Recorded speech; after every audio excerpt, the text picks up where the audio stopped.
we're turning on to the economy, where there's a troubling new milestone for drivers. Gas prices hit a new record overnight. According to AAA, they are now averaging more than $4.37 a gallon. That is just one of many signs at this point of rising inflation. Nancy Cordes joins us now from the White House, where President Biden is expected to once again highlight plans to bring down prices. Nancy, good morning.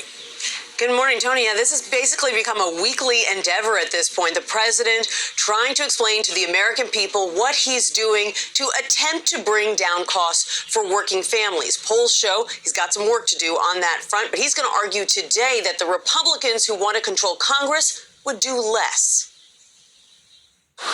Gas prices shot up 17 cents this past week. The relentless price surge could prove costly in November's midterm elections. Certain purchases I used to make, I just can't make them purchases no more. The rising cost of food has pushed budgets to the brink. From coast to coast, local airwaves are filled with stories about the rising cost of everything. Soaring housing prices are a sore subject for many in South Florida. The gas prices in Pennsylvania soar to a new record. The Eastern Plains is filled with farmers feeling the pinch in this tight economy.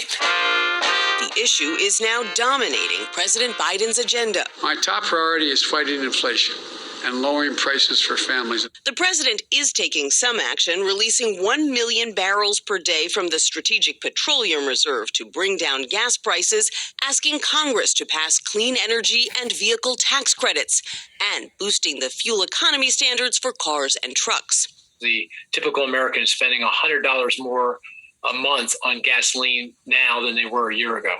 Moody's chief economist Mark Zandi says inflation has long-term effects, forcing families to save less for education, retirement, or to buy a home. I do think the pandemic will fade, and I think of the worst of the fallout of the Russian invasion of Ukraine on our economies behind us. But it's not going to get back to anything we consider to be normal very quickly.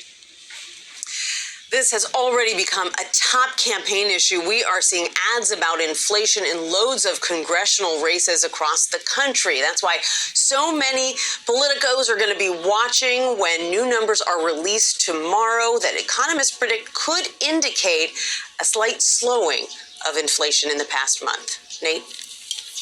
Nancy, thank you so much.